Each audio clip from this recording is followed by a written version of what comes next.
Welcome to Strategic Insights, brought to you by PrideStaff. On each episode, we bring you interviews with leading management and employment experts from across the country. Your host for Strategic Insights is Brad Smith. And now, here's Brad. Hello, and thank you so much for joining us for this episode of Strategic Insights from PrideStaff. I'm your host, Brad. Today, I'm really excited. We have a special podcast guest, Anthony Trucks. Anthony was an Oregon Ducks football star. He was an NFL athlete, American Ninja Warrior. He's now an author, he's a consultant, and a transformational identity shift coach. He's here to talk to us about how we can achieve success, not just by shifting our outlook, but by really shifting our identity. Anthony, thank you so much for joining us today. Hey, thank you for having me, man. I'm excited to come chat with cool people. Sounds great. That'd be you guys, the cool people. I love it. Thanks for boosting us up there.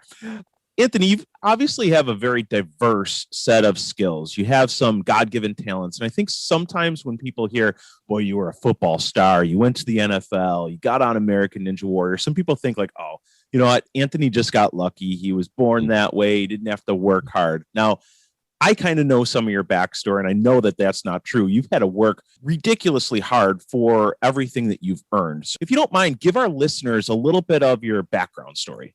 Yeah. It was not easy. I wish it was the case. It'd be nice, but I don't think anything that's worthwhile in life starts with people just having enough to get. I was, the earlier years of my life, I was given away into foster care at 3.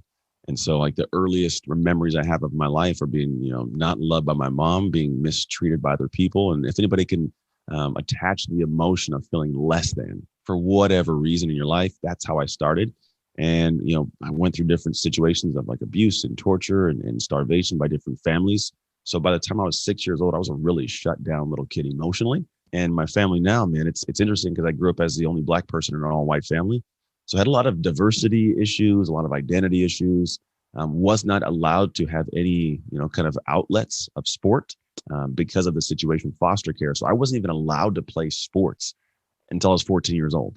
So where all my peers are playing at 6, 7, 8, 9, I'm about to go into high school having never played a team sport before.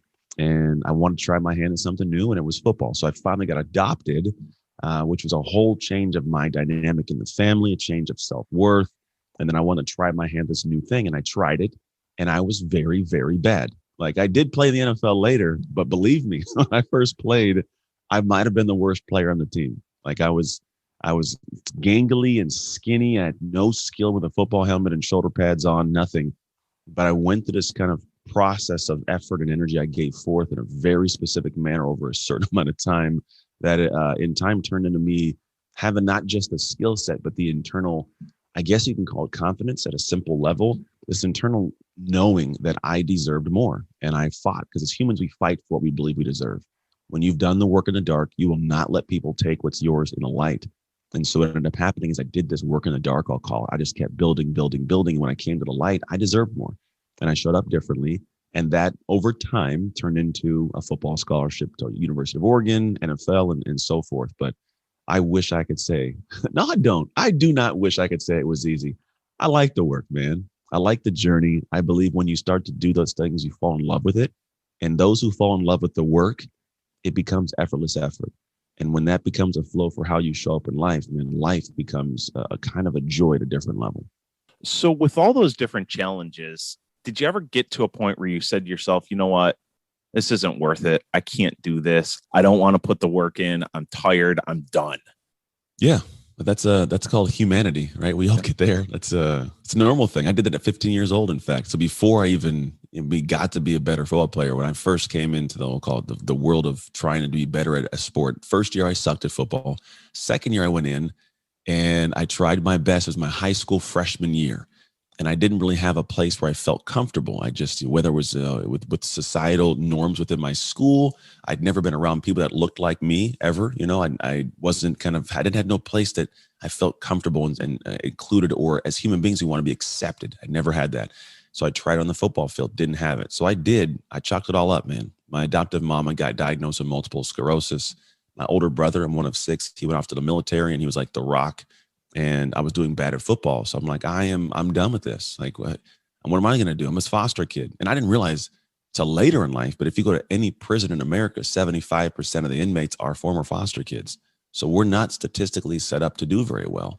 And I did that. I chalked it up. I was like, this is too hard. I don't want to deal with this. I don't want to be subjected to the pain of the realization I'm bad at this thing. So I gave up. And it was in the moments of me giving up where I actually was given a gift of somebody stating out loud the excuse I was making internally for why I was giving up. And it just latched on enough to settle funny in my belly. And then I was like, I don't want to feel like this anymore. I never want this to be my life.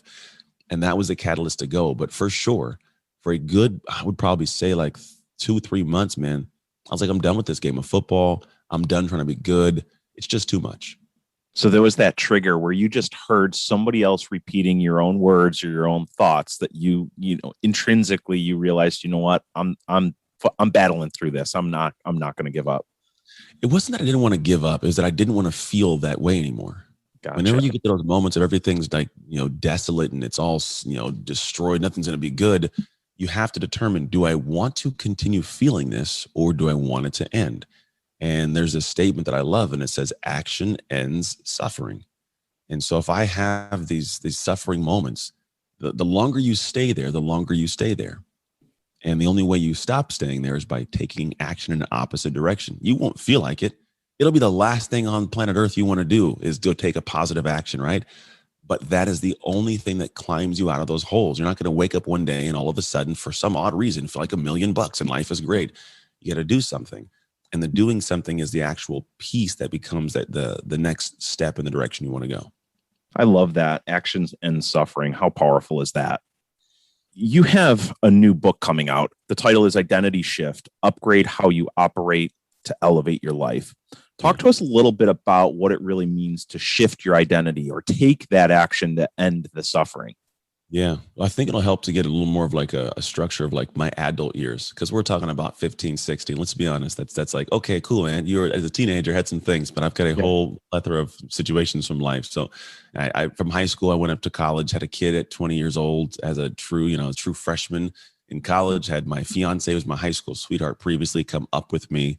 And so we were navigating like a kid as, kind of sophomores in college, and all of our peers are out running around, hanging out. We're running around getting diapers, and we made it work somehow. I also met my real dad, who I didn't know he existed until I met him at like 20 years old in my very first collegiate start that took place on national television. I got a game ball. It was a cool experience. That ball's right here, actually. And so it was a cool thing, right? And that's just college. Then I lose some grandparents, one to cancer and one to suicide. Like that was just very difficult. Then I got into my post-college career in the NFL. The NFL is a very interesting beast. It is very cutthroat. It's very stressful. There's a lot of pressure, and you're consistently fighting against a situation where no one kind of wants you there. Your teammates want you to go so they can get paid more. The coaches, they want you to perform, and if not, they want you to go, right? And every day you're on the line. It's just, so much stress and pressure. And unfortunately, it's not a long trip. I was there, and in my third year, got hurt and came home.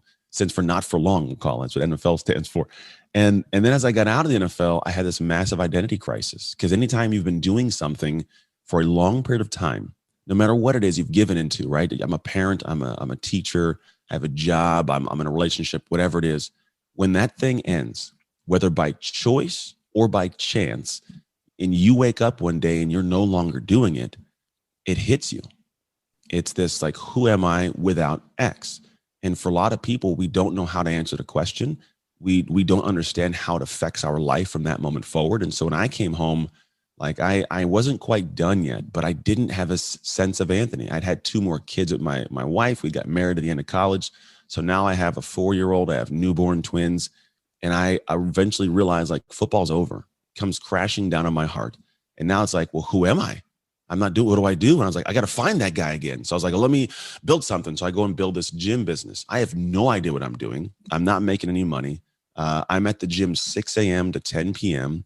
I'm burning the midnight oil, and I'm getting up before the sun, right? And so I'm never home. My wife's at home with these kids, these brand new babies. And on top of that, I'm not even bringing money in, and I'm getting out of shape, and I'm stressed. And so like I got to the bottom. You want to talk about another place when I gave up? Like that was it. There's a point when I woke up and I was like, I don't like this life, man. My wife had actually had an affair, which was, man, it broke my heart. It just, whenever all you want's family, because you're a foster kid and your family's taken from you, it ruins you. It breaks your soul. So now I'm not in shape anymore. I'm not the football player. I'm not doing good in my business. I'm not a great father. I'm not even in a relationship that gives me any anchorage. So who was Anthony? Everything that made me was gone. And I settled in one night. I was like, I'm done with this. And I sent a text to my friends and family and said, please tell my kids who their father was. And I went out looking for rat poison, to be quite honest. And thankfully, it was late enough at night, nothing was open. I just kind of sat in my car and the feeling kind of, subsided, we'll call it. And it was just this point of like a bottom. And I had to figure out how to come out of it. And unfortunately, I'd like to be like, I woke up and things got great, but it really wasn't the case. In fact, I went into what I call a fog. And the fog is that longevity piece where like you get up every day, you're taking actions, but going nowhere. There's no progress. There's no flow. There's no determining like what my future is. I'm just kind of doing enough to be able to feed myself and not, feel bad, we'll call it for today.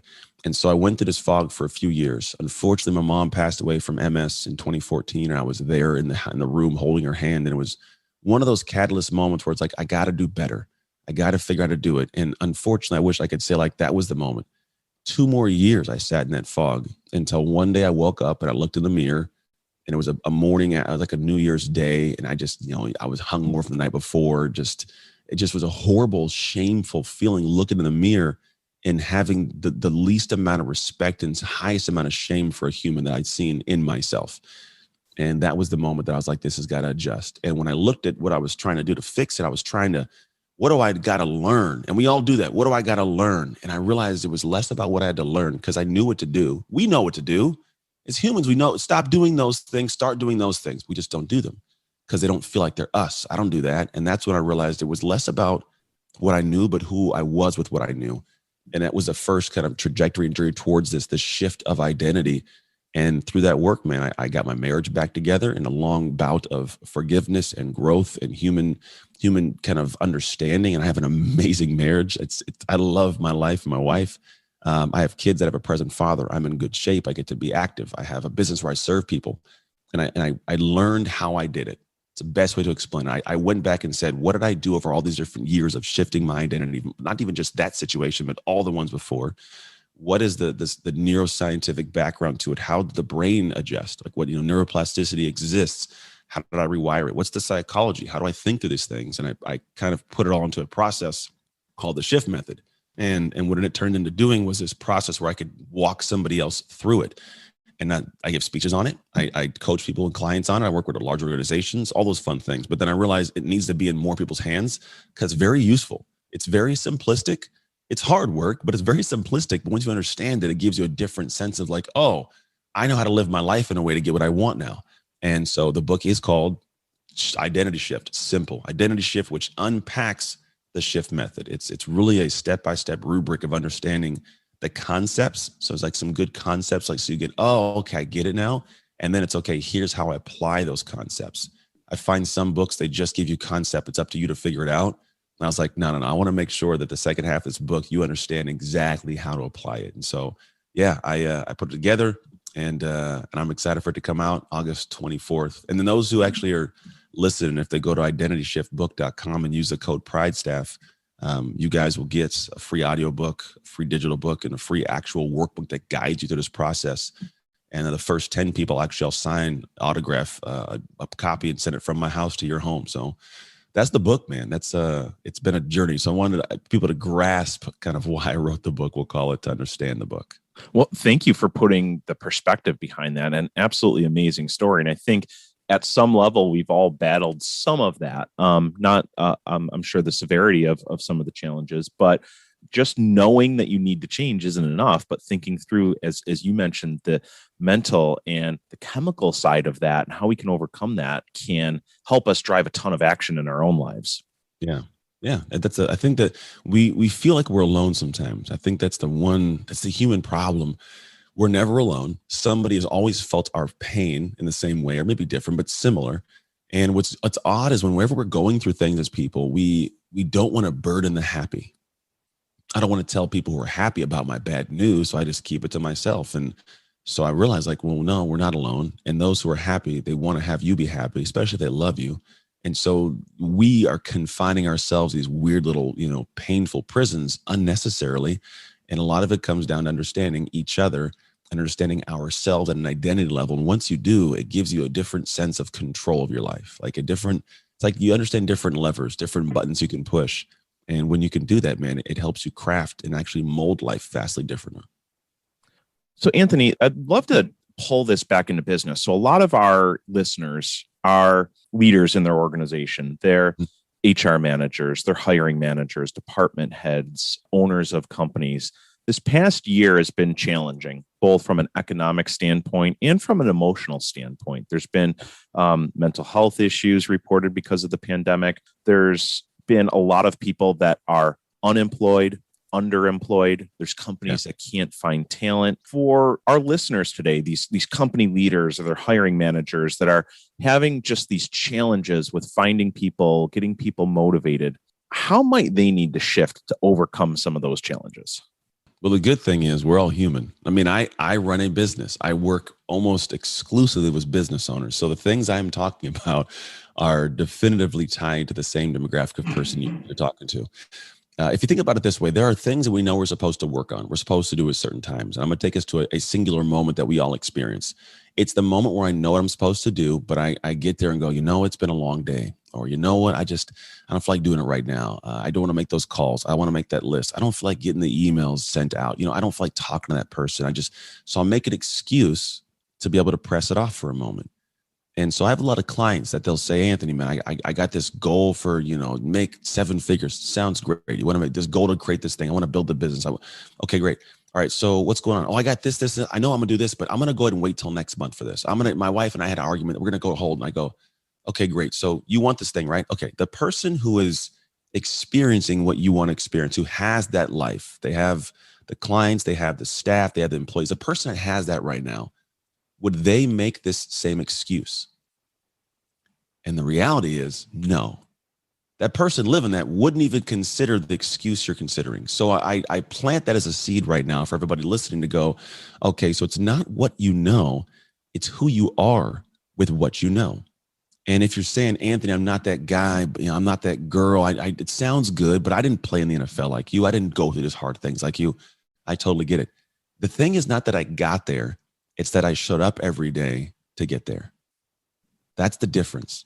It's not monumental. It's incremental. Now, I say that, and I'm telling you, the things to do. There's going to be calls you have to make, situations you have to be in. If you want to inspire people, you have to be inspired. People don't follow the quiet, lethargic, sad person. They follow the person that looks like they know where they're going, and you get that by doing the work each day. And if you don't feel like that, I had a client yesterday say, Anthony, man, I'm doing this work. Like I've never attached myself to the words discipline or discipline. Like I feel like I struggle there.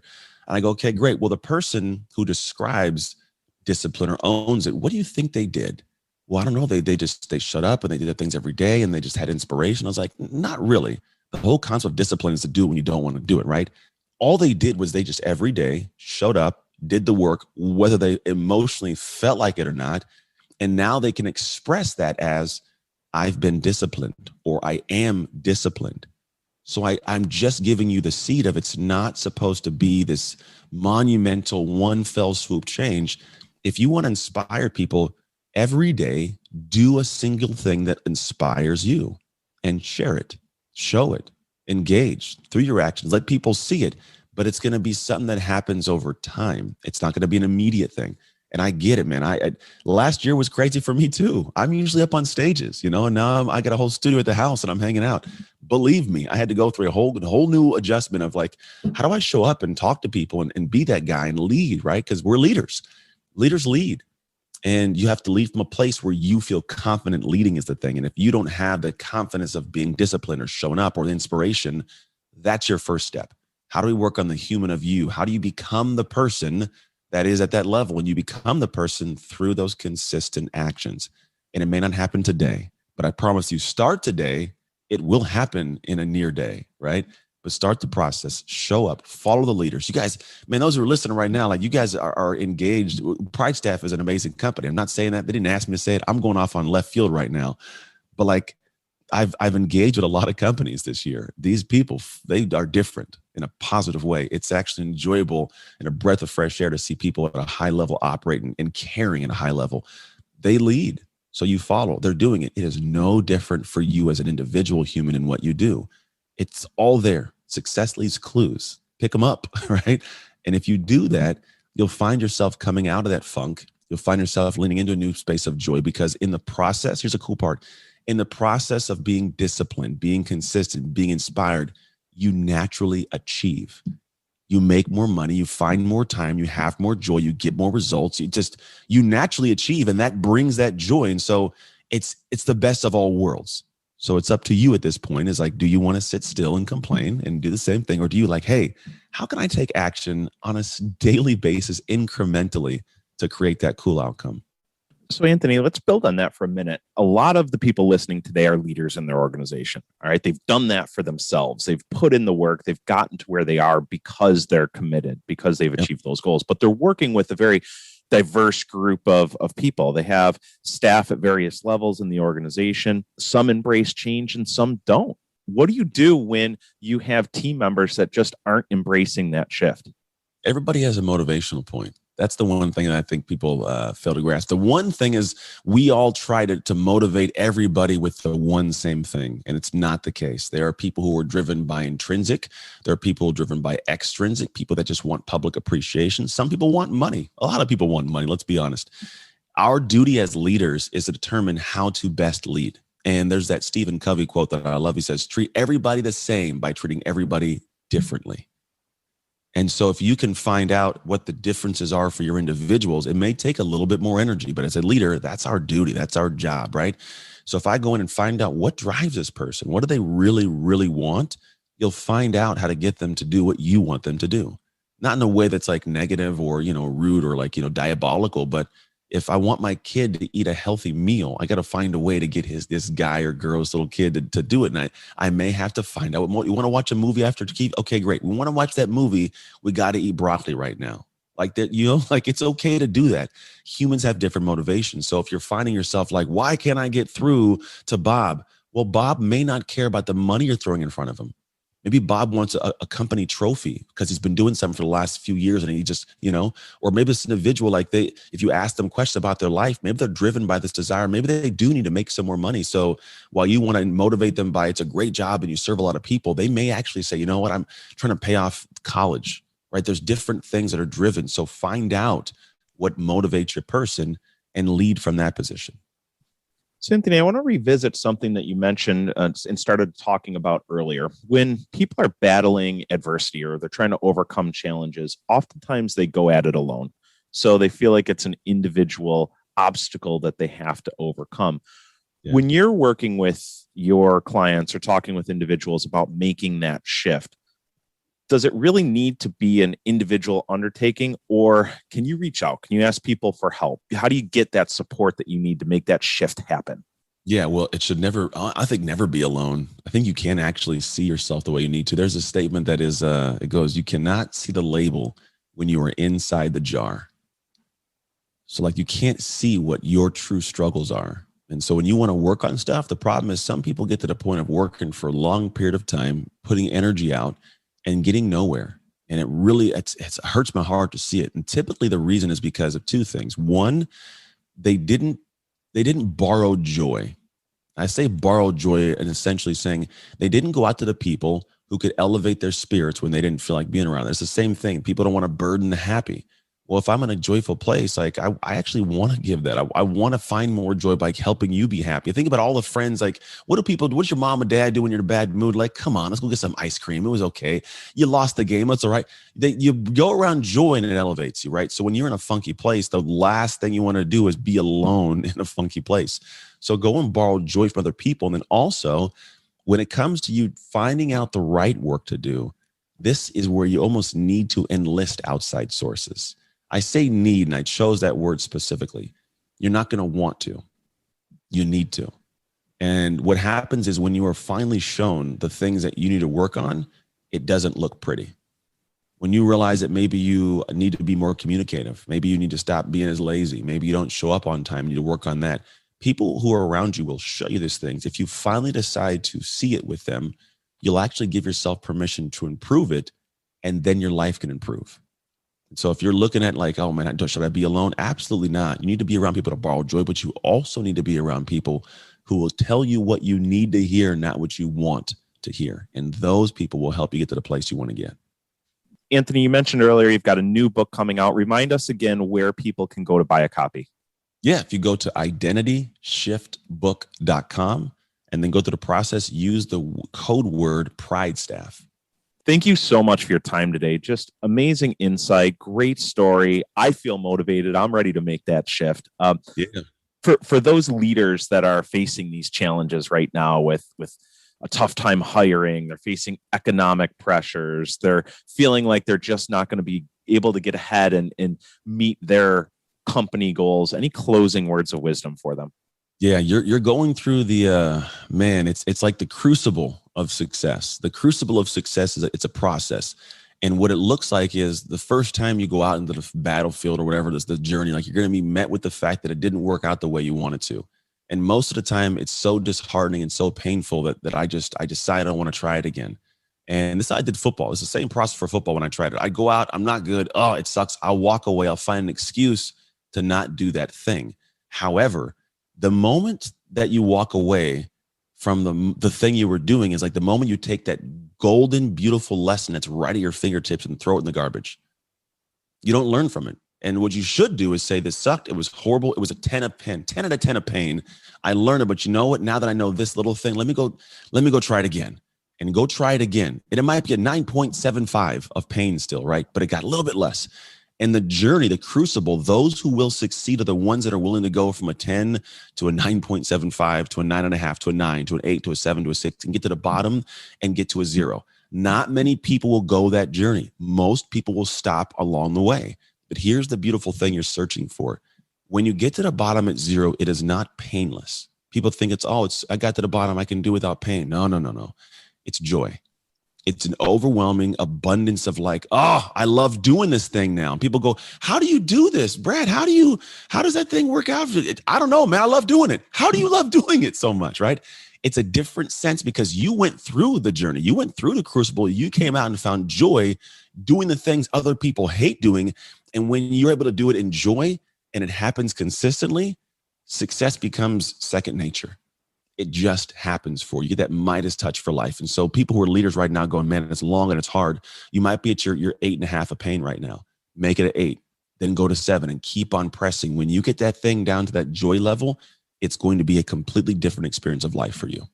Anthony, thank you again. So much great insight today. I need to go back and re-listen to this and take some of these lessons to heart myself. For those that are listening, if you're having hiring challenges, if you're having management issues, productivity issues, reach out to someone at PrideStaff. Don't go at it alone. We can help you. We work with thousands of professionals all across the country who have very similar challenges. You're not alone. We can help you overcome many of these business, hiring, and talent shortage issues. Anthony, thank you again so much. Make sure that you visit identityshiftbook.com. Buy a copy of Anthony's book. You're sure to find some great value there. And visit PrideStaff.com. Reach out to your local PrideStaff office for help with your hiring challenges and for a great collection of resources. Thank you again, Anthony. Welcome. Thank you for listening to Strategic Insights, brought to you by PrideStaff. Whether you're looking for high-level workforce consulting or staffing help to meet demands, PrideStaff is here to help.